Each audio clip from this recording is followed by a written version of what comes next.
Long journey through the biblical story. Over a year and a half ago, we started in the beginning. We wandered through that story as God created a people for Himself. We traveled with those people, our Jewish ancestors, through slavery, through Exodus, and promise. We watched as they struggled to become a nation, and after succeeding, we watched as they fell into exile because they chose to ignore God. All the while, God's voice, the prophets, kept telling us of the one who would come and set things right. We waited through Advent, and then we were as surprised as the shepherds that this gift of God came in such a humble fashion. We journeyed with Jesus through His life, watching and listening as His words and actions constantly surprised us, amazed us, and healed us. And then we traveled with Him through those last days. We sat in the garden and we stood with the crowd around the fire as Jesus was on trial. And we fled and we betrayed Him like all of the others. And then we stood at a distance, our hearts crushed and broken as we watched Him crucified on the cross. But then with Mary and the others, we were so incredibly surprised to hear 3 days later, He is alive. As God's Spirit then fell upon those early disciples, we journeyed with the new church as it struggled to speak of the good news which birthed it. And as we have listened more carefully to each of those churches, we have discovered that the struggles of those early congregations are still our own struggles as the people of God. And now we are here, the last book of the Bible. Revelation. Revelation was written to a people whose world was falling apart. Their faith was challenged, undermined, denied, even forbidden. And in response, the living Christ addressed them with words of assurance and faithfulness in the midst of their struggles and their persecution. It seems that Revelation wants to put an exclamation point on a thread that runs through the entire New Testament witness, and it is this: anyone who calls Jesus Lord will come into conflict with the other lords that would claim our allegiance. Let me say that again. Revelation puts an exclamation point on something the New Testament has been saying from beginning to end.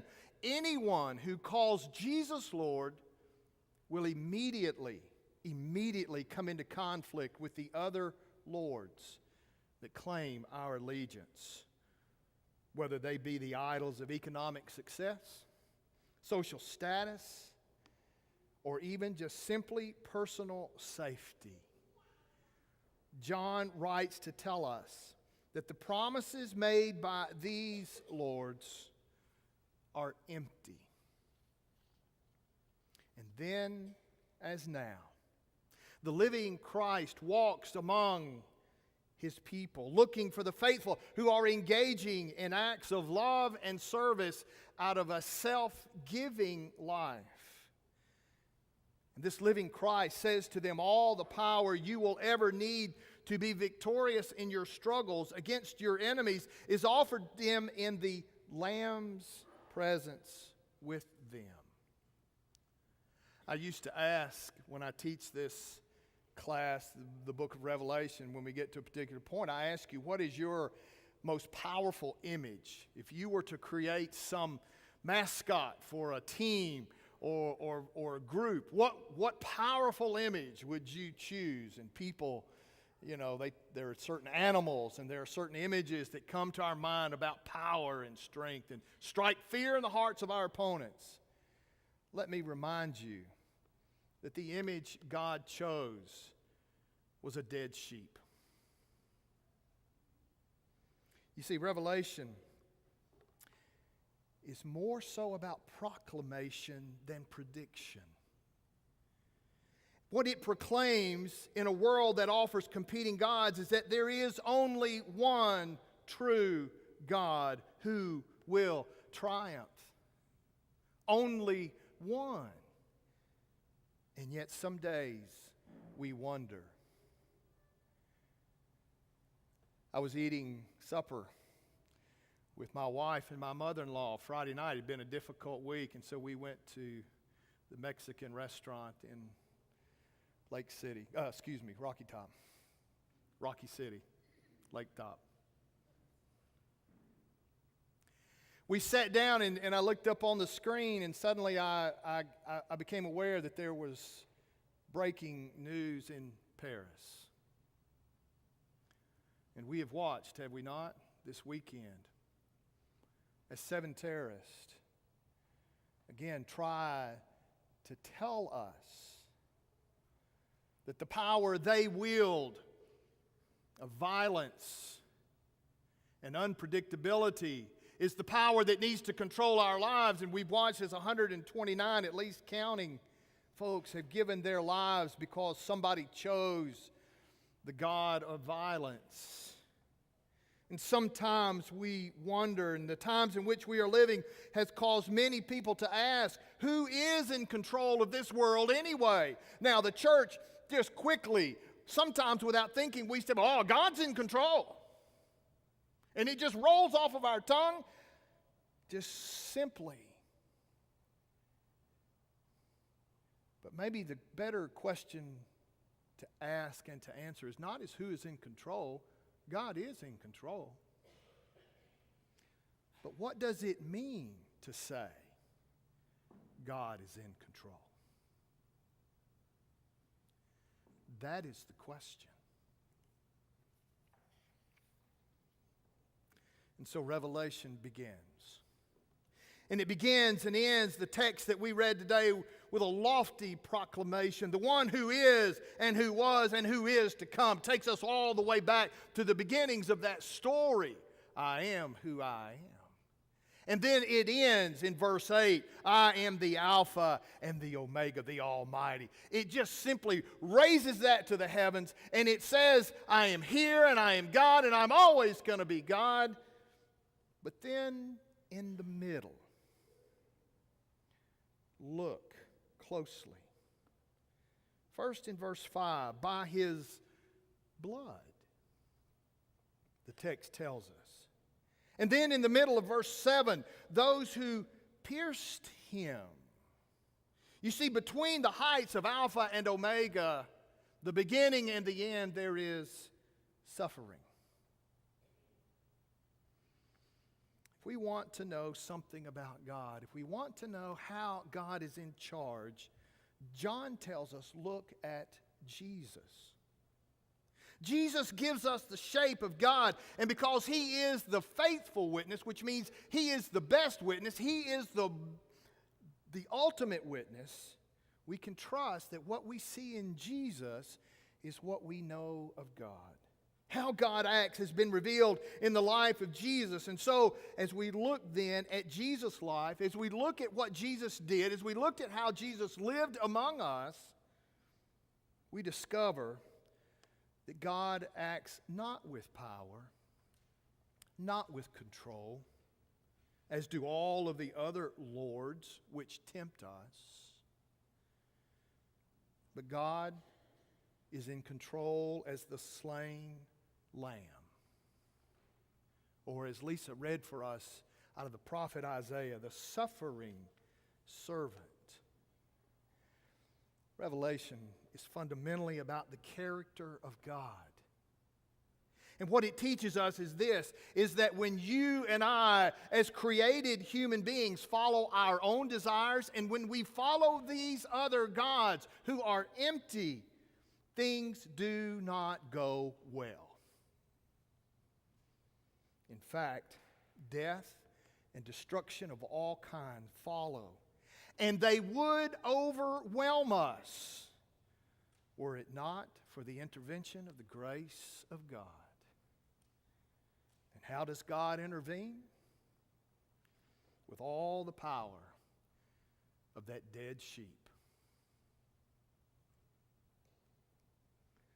Revelation is a relentless witness to the ultimate powerlessness of violence and control as defined by our world, and instead proclaims the redemptive victory of a non-violent, self-giving life. And if there was ever a time in our world that the people of God need to stand up and proclaim the suffering servant, the slain lamb, it is now. How is God in control? Humility, sacrifice, service, generosity, obedience, love. And this knowledge of how God is in control sustains us when we are in the midst of conflict and suffering.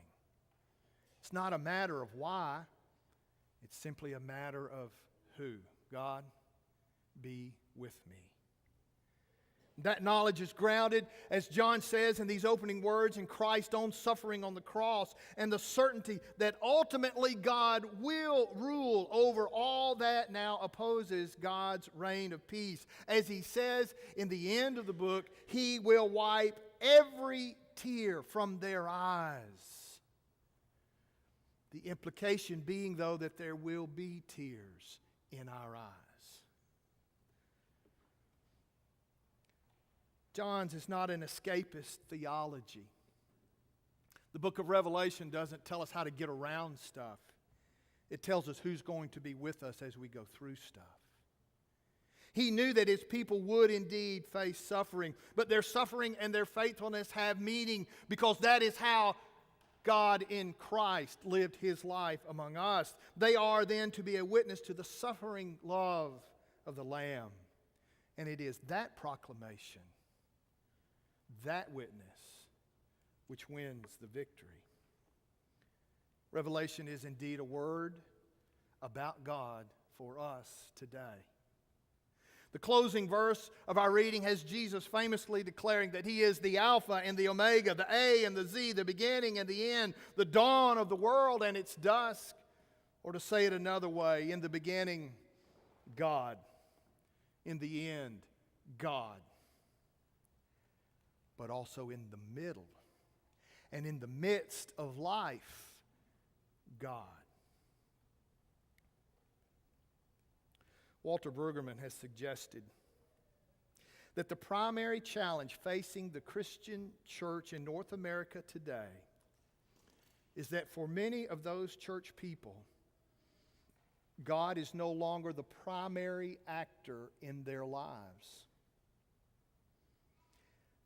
It's not that they don't believe in God. They do. Ask them, yeah, I believe in God. And every Sunday they will tell you that. But it's just that apart from Sunday, they don't think much about God and the story of their own lives. And the closing book of the Bible reminds us that in the beginning, God, and in the end, God. That's where we're headed, but also in the middle. And God is in control of the world by his people who allow God to control their lives with humility and patience and gentleness and peace and love and long-suffering and obedience. This last book gives us a voice to sing our praise to the only one in heaven and on earth who indeed is worthy to be called Lord in our life. In our time, in any time.